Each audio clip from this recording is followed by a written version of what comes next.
ኤርትራን በባጫ ደበሌና በብርሃኑ ጁላ ጦር ኤርትራ ማሸነፍ ዘበት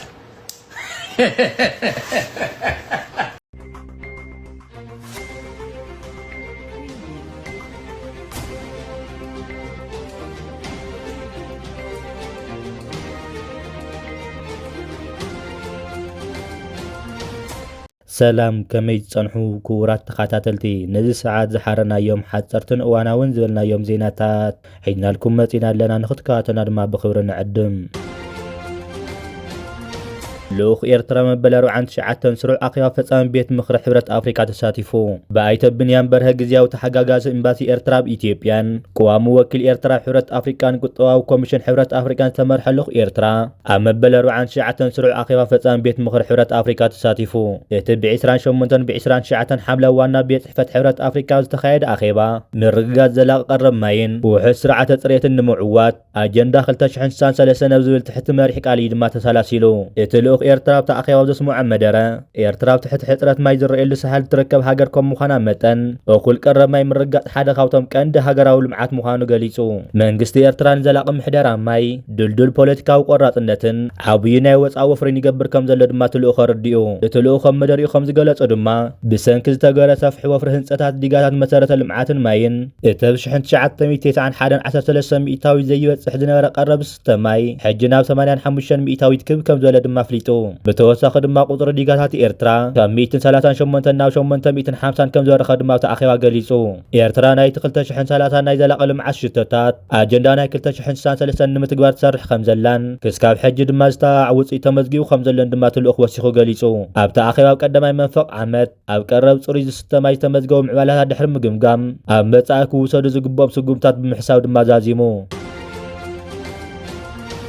ብኻሊእ ዜናና ድማ ኤርትራን ስዑድ ዓረብን ምስ ሃገራት ቀይሕ ባሕሪ ዝተሓወሰ ናይ ምክልኻል ሓይሊ ኣዳልየን ስዑድ ዓረብ ፀጥታ ቀይሕ ባሕርን ወሽመጥ ኤደን ንምሕላው ምስ 5 ሃገራት ኣፍሪካ ዝተሓወሰ ሓድሽ ናይ ባሕሪ ምክልኻል ጥምረት ከም ዝወደበት ተገሊጹ ኣብዚ ብስዑድ ዓረብ ዝምራሕ ስትራቴጂካዊ ጥምረት ኤርትራ ግብፂ ሱዳን ጅቡትን ሶማልን ከም ተሳተፋሉ ድማ ተሓቢሩ እዚ ምንቅስቓስ ዘብ ቀይሕ ባሕርን መጻወ ባቢኤል መንደብል ወሽመጥ ኤደንን እናወሰኸ ዝኸይድ ዘሎ ጂኦፖለቲካዊ ውጥረት ንምፍታሕ ድማ ዝዓለመ እዩ እዚ ከባቢ እዚ ንዓለማዊ ንግዲ ወሳኒ ምዃኑ ዝፍለጥ ኮይኑ ኣስታት 12 ሚእታዊ ናይ ዓለምና ንግዲ ብኡ ከም ዝሓልፍ ድማ ይግመት ቢዝነስ ኢንሳይደር ኣፍሪካ ከም ዝሓበሮ ድማ እዚ ጥምረት እዚ ነቶም መንጎ ኣሜሪካን ኢራን ዘሎ ምስሓብ ስዒቡ ኣብ ቀይሕ ባሕሪ ንዘጋጥም ዘይርግእ ኩነታት ንምክልኻል ዝዓለመ ከም ዝኾነ ድማ እዩ ዝግለጽ ብተወሳኺ እዚ ሓይሊ ዘይሕጋዊ ዝውውር ኣፅዋር ምስጋር ደቂ ሰባትን ካልኦት ዘይሕጋዊ ንጥፈታት ንምቁፅጻር ዓብዪ ግደ ከም ዝህልዎ ድማ ተሓቢሩ ኤርትራ ኣብ ቀይሕ ባሕሪ ዘለዋ ስትራቴጂካዊ ኣቀማምጣን ሰፊሕ ገምገም ባሕርን ኣብዚ ጥምረት እዚ ንጡፍ ታራ ከም ዘለዋ ድማ ተንተንቲ ይገልጹ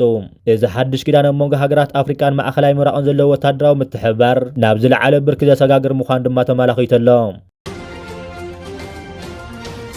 ብኻሊእ ዜናና ድማ ኣባል ማእኸላይ ሽማግለ ሕወሓት ዝነበሩ ኣቶ በየነ መክሩ ካብ ኣዲስ ኣበባ ሃዲሞም ኣባል ማእኸላይ ሽማግለ ሕወሓት ዝነበሩ ኣቶ በየነ መክሩ ነቲ ምስ ስርዓት ብልጽግና ተዋሂዱ ክሰርሕ ፀንሐ ጉጅለ ኣቶ ጌታቸው ረዳ ብምሕራሕ ካብ ኣዲስ ኣበባ ከም ዝሃደሙ ተገሊጹ ብመሰረት ካብ ምንጭታት ዝተረኸበ ሓበሬታ ድማ ኣቶ በየነ መክሩ ምስቲ ብኣይተ ጌታቸው ረዳ ዝምራሕ ጉጅለ ኮይኖም ኣብ ኣዲስ ኣበባ ክንቀሳቐሱ ድሕሪ ምጽናሕ ካብ ዝሓለፈ 2 ሰሙን ጀሚሮም ግን ነቲ ጉጅለ ኣራሕሪሖም ካብ ኣዲስ ኣበባ ወፂኦም ከም ዘለዉ ተገሊጹ እዚ ምስሓብ እዚ ድማ ነቲ ኣብ ውሽጢ ውድብን ግዚያዊ ምምሕዳርን ተፈጢሩ ዘሎ ዓሚቕ ፖለቲካዊ ፍሕፍሕን ዘቃልሕ ምዃኑ ድማ ተንተንቲ ይገልጹ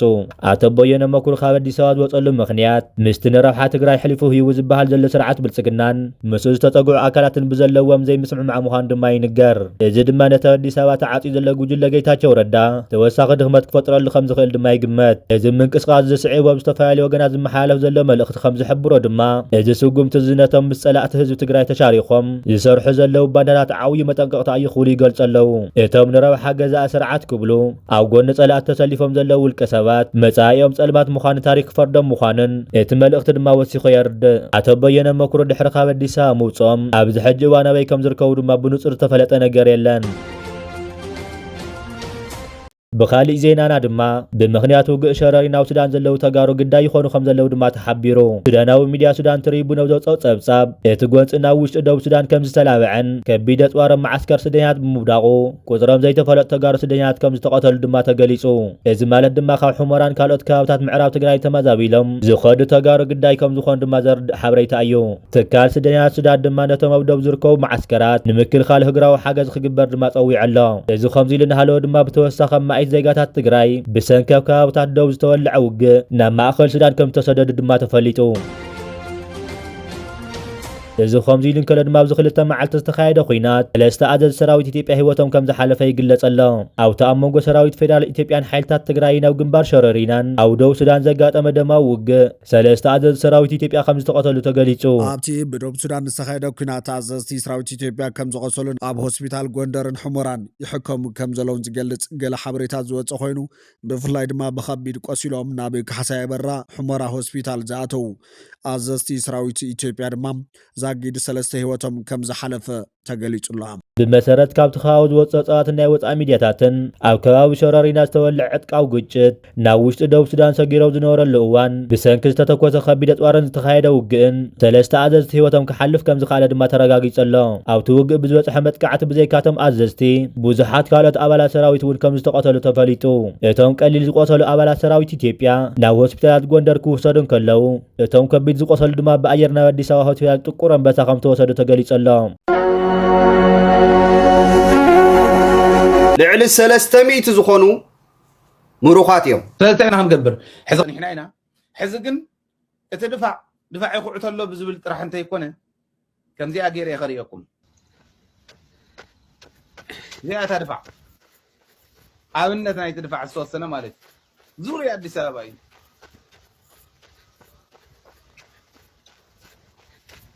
ተመልከት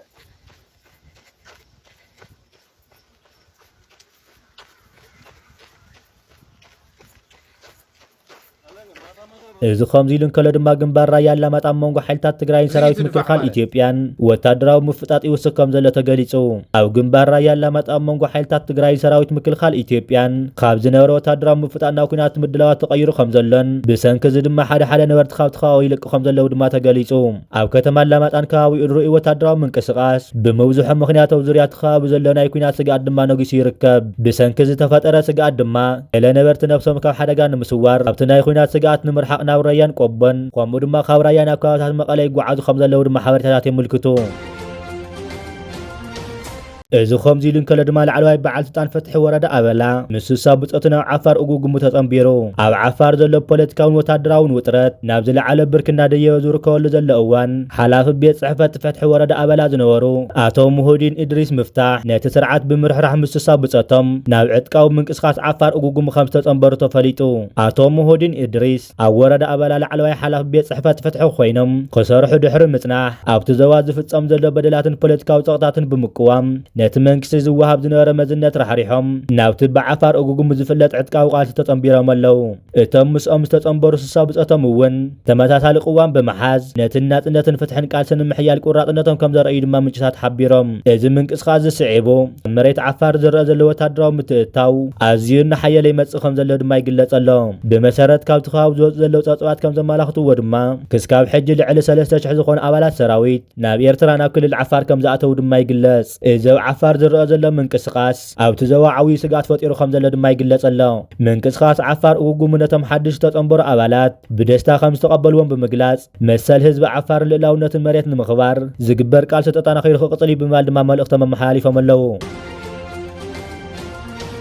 بخالي زينانا دما حيلتات مكلخال إيرتران للاونة جزءات أو حدنة إيرتران مكلخال زقام وتدرا وحيل مخانة تجليسو دحرنت أنت كابتن نويح عمتات زتقالت هزبا وجنبار زفلق حيلي لو مبسلسة أنفرات حيل مدر أيرن بحر تودي ويركب إذا حيل بفلاي بسنكتن كل زي جاز الساتف هاجرا وقلقلت كملكت هاجرا ودحنت دما يرأى حيلتات مكلخال إيرتران رؤس وتدرا وعمامو أو وان سلام كم هنسات عبيت ريقاتات ترجان حرشان زعم مسل استراج كاوي بروجكتات أو هنسات هاجر عوي ترى دما يتصوت بحافشو دما حيلتات مكلخال إيرترا كم كان دو حسن تان لمعتن هاجر دما خويني قلص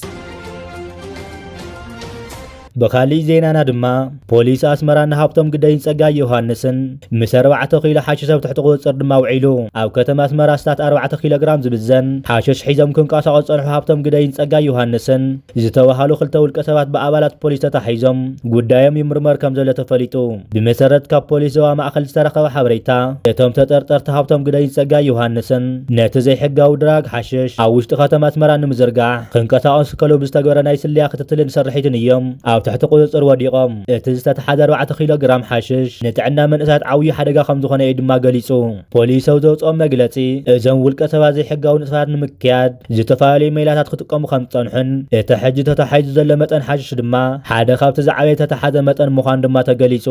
ኣብዚ ሕጂ እዋን ሃብቶም ግደይን ጸጋይ ዮሐንስን ኣብ ማእኸላይ ምርመራ ገብን ፖሊስ ተዓፅዮም እቲ ሓሽሽ ካበይ ከም ዘብፅዎን ምፍላጥ ድማ ጻዕርታት ይገብሩ ከም ዘለዉ ተገሊጹ ዘይሕጋዊ ምዝባር ዕጣፋር ሰብ ኤርትራ ብሕጊ ተሪር መቕጣዕቲ ዝወሃብ ገበን ምዃኑ ዝፍለጥ ኮይኑ ፖሊስ ድማ ነዚ ንጥፈታት ንምጥፋእ ቃልሱ ሕይሉ ክቅፅል ምዃኑ ድማ ኣፍሊጡ بخالي زينانا دما أمريكا ولعلي إيران توسخ ጸቕጥን መቕጻዕታትን ንምሕያል ሓደሽትን ዘይተለመኑ ወታደራዊ ስትራቴጂታት ኣብ ምምርማር ከም ዘላ ናይ ውሽጢ ምንጭታት ብምጥቃስ CNN ጸብጺቦሎ CNN ሎሞት ዘውፅእ ሓበሬታ ማእኸላይ ሰራዊት ኣሜሪካ ኮንታኮም ወታደራቶም ኣብ ልዕሊ ኢራን ዝያዳ ጸቕጢ ዝገብር ሓደሽቲ ሓሳባት ብኢሜል ከቕርቡ ድማ ሓቲቱሎም ሰበስልጣን ኣሜሪካ ብወገኖም ነዘካየዳ እዚ ኣካል ናይ ስትራቴጂ ምምሕያሽ ምዃኑ ብምግላጽ ዝለዓለ ውፅኢት ንምርካብ ካብ ኩሉ ደረጃ ወታደራት ሓሳባት ከም ዝእክቡ ድማ ኣፍሊጦም ብመሰረት ጸብጻብ ነቲ ቀንዲ ዕላማ ድማ ኣብ መወዳእታ ብዲፕሎማስያዊ መገዲ ስምምዕን ምብጻሕ ኮይኑ እዚ ንምዕዋት ተወሳኺ ጸቕጢ ዝፈጥሮ ኣማራጽታት ኣብ ምድላይ ከም ዝርከቡ ድማ ተገሊጸሎም እዚ ከምዚ ኢሉ እንከሎ ድማ ኢራን ንሞሳድ ስልያዊ ዕማማት ዘካይዱ ክልተ ዜጋታት ብሞት ቀፂዓ ኢራን ኣብ እዋን ውግእ ምስ እስራኤል ብምትሕባር ምስጢራዊ ሓበሬታታት ብምትሕላብ ዝተኸሰሱ ክልተ ዜጋታት ብሞት ከም ዝቐፅዐት ድማ ኣፍሊጣ ብኻሊእ ዜናና ድማ እታ ብሰንኪ ዝተሓላለኸ ቅልውላውን ፖለቲካን ማሕበራዊ ቁጠባውን ናብ ዓዘቕቲ እናተሸመመት ትርከብ ኢትዮጵያ ኣብ ዝሓተት ከም ባህሊ ጥልመት ድማ ከም ስትራቴጂ ዝተቐበለት ሃገር ሰበስልጣን ብልጽግና መዓልታዊ ዘቃልዕዎ ዓብዪ ፕሮፓጋንዳ ኣሎ ንሱ ድማ ኢትዮጵያ ሓይሊ ኤሌክትሪክ ናብ ጎረቤት ሃገራት ተደድ ብምግባር ጸዓት ቀርኒ ኣፍሪቃ ትኸውነላ ብምባል ዝምክሑልን ዝጭርሕሉን ኮይኑ ይኹን እምበር ተብ መሬት ዘሎ ሓቂ ነተብ ኣየር ዘሎ ፕሮፓጋንዳ ዘቃልሕን ዘዋርድን ኮይኑ ድማ ይርከበሎ ጸብጻባት ከም ዝሕብርዎ ድማ ልዕሊ 56 ሚልዮን ናይ ገዛ ርእሳ ዜጋታት ክስካብ ሎሚ ጽሩይ ሓይሊ ኤሌክትሪክ ይረኽቡን ፍርቂ ህዝቢ ተሃገረው ጸልማት እናነበረ ድኻታት ዜጋታት ንምግብን ንብርሃንን ዝኸውን ጸዓት ሲኢኖም ናብ ዓዘቕቲ ድኽነት እናተሰመሙ መንግስቲ ብልጽግና ግን በኣንጻሩ ሓይሊ ኤሌክትሪክ ንሰደለና ኢሉ ክምካሕ ምርኣይ ካብቲ ዝገደደ ሕሰብን ሞራልን ፖለቲካዊ ዕንበባን እዩ ኤርትራን በባጫ ደበሌና በብርሃኑ ጁላ ጦር ኤርትራ ማሸነፍ ዘበት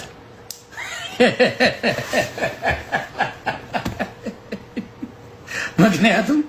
ባጫ ደበሌንም ብርሃኑ ጁላንም ሁለት ሶስት የማረኩ ናቸው አዲስ ሰው ይዛ አልመጣ ብቃት ያለው ጥራት ያለው አዲስ ሰው ይዛ አልመጣ ባጫ እዛ በሶ ሲያስበጠብጡት የነበረ ሰው ብርሃኑ ጁላ እንደፈለጉ እዛ ሲያዝሩት የነበረ ሰው is not gonna work ስለዚህ መስፍን ፈይሳንም ጨምርላለሁ ከፈለክ መስፍን ፈይሳም እዛ ኤርትራ ነበር ታስሮ የነበረው ስለዚህ ለጸብ እንኳን አያመችም ስታወራ አያመች ለጸቡ ራሱ ምንድነው ሲባል ያ አይ ምናምን ብለው ነው የሚያወሩት ኤርትራኖቹ ሻዕቢያ ማን ባጫ ዝኸበርኩምን ዝኸበርክን ተኸታተልትና ነስ ሰዓት ዝሓረናዮም ሓፀርትን እዋናውን ዝበልናዮም ዜናታት ነቶም ክትከታተልዎም ፀናሕኩም መስል ነይሮም ኣብ ዝቕፅሉ ብካልኦት ሓበሬታታት ክሳብ ንራኸብ ሰላምና ትምነና በብዘለኹም ሰላም ንዓኹም ይኹን ሰላም